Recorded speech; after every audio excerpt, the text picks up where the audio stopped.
Next week marks 2 years since Jennifer Dulos, a mother of 5, disappeared. And this morning, a man arrested in connection with her disappearance was back before a judge.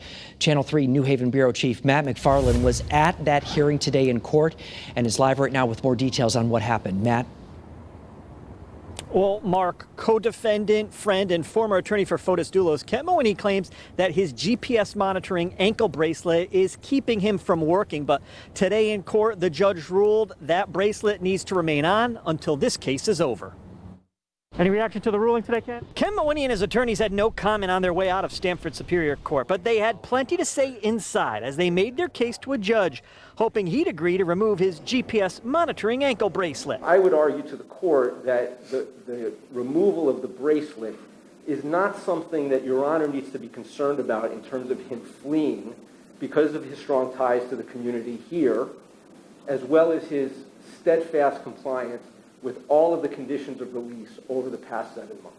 Mooney, a friend and former attorney for Fotis Dulos, is charged with conspiracy to commit murder in the disappearance of Jennifer Dulos.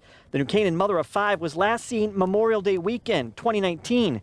Since Mooney's arrest in January of 2020, his defense team says he hasn't been able to work since he can no longer practice law. They say now he has an opportunity to referee adult league hockey games in the Hartford area, claiming he can make up to $1,000 a week.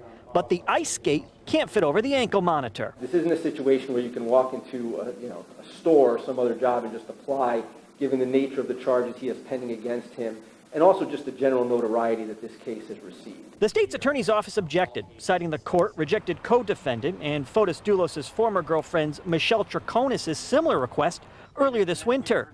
Adding Mooney is also facing felony charges in Hartford court, including a sex assault charge and violating a protective order. I think the GPS bracelet is a small inconvenience in comparison to the bigger issue here, what charges are currently pending.